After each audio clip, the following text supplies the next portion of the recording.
Breaking tonight, President Trump weighing in on a controversial and heartbreaking case in the UK, offering the help for family of Charlie Gard, the 11-month-old baby who's captured the world's attention after essentially being sentenced to death.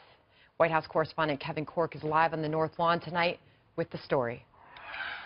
Sandra, good to be with you this evening. This is a very powerful story, and amid all the consternation and controversy surrounding the president's use of social media, he actually took to Twitter today to express his support for little Charlie Gard over in the United Kingdom.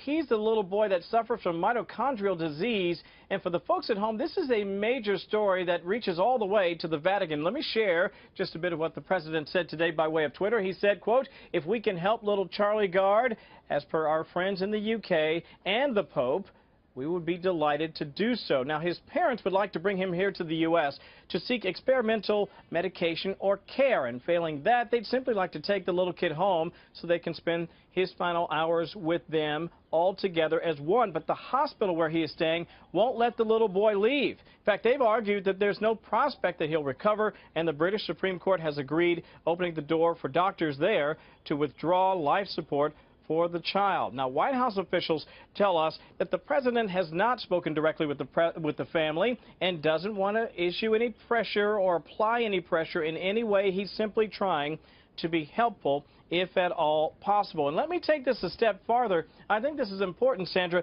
White House telling us tonight that, citing legal issues, they cannot tell us if a U.S. hospital or a specific doctor has agreed to provide care or help the child. But obviously, this is a story we'll all be watching very carefully, and a great many of us, I think it's fair to say, Sandra, will be praying for little Charlie Gard. We certainly will. Kevin Corke, thank you. Joining me now with more on this is Charlie Hurd, a political columnist at the Washington Times and a Fox News contributor, a story that is moving many of us tonight as we learn more about this little baby, Charlie, and to hear this story, it is a powerful one. It sure is. And, you know, Sandra, this is kind of vintage Trump. You know, when you take an issue like this and you run it through the mill in Washington and it becomes completely politicized, it becomes completely distorted by the politics of abortion.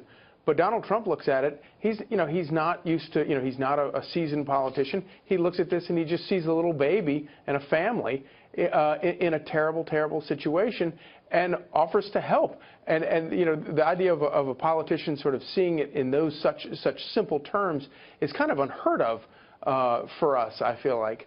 But it's, and I think it underscores why, throughout the campaign, we heard Republicans and Democrats talk about how, well, Donald Trump, he's not a real evangelical and all that kind of stuff. And true, he's not. But this is how he earns the undying support of those people, is because when he looks at a situation like this, he doesn't see politics. He just sees, a baby in need and a heartbroken family wanting to do whatever they can to help him. It's hard to believe in this story, as Kevin Corke gave us many of the details there, that this family is saying, look, if we can't send this baby to the United States, where the president is welcoming this child and his family with open arms, and doctors willing to help him, then let us take him home. But they can't even get that. They've been turned down by the Supreme Court. The European Court of Human Rights is refusing to intervene.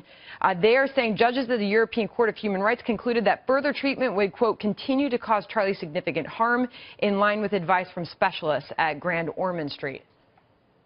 It's truly Orwellian. I mean, and just the name of the European Human Rights, whatever that is, I mean, it's just terrifying to think that an outfit like that would actually have control over a family and these decisions. And I hate to sort of bring politics into it, because we were just talking about how nice it is that you have somebody like Donald Trump who takes the politics out of it. But my goodness, I mean, if that's what state-run, government-run health care is all about, no thank you. I don't want to have anything to do with it. And to sort of further bring it into politics, which I apologize to everyone for doing, but I think that you can't avoid it. When Obamacare was being passed and people, Republicans were talking about death panels and things like that, everybody freaked out and said those people were being reckless.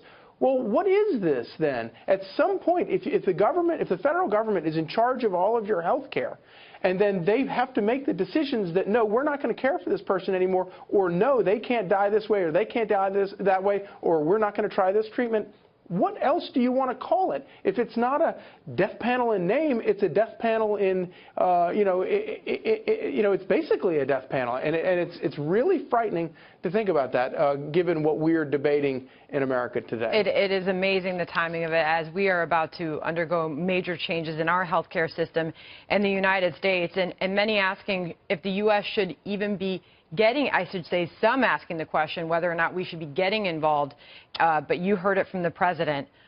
He would welcome this child, welcome that family. We pray for that family tonight. Charlie, thanks for bringing us the bigger picture on that as well.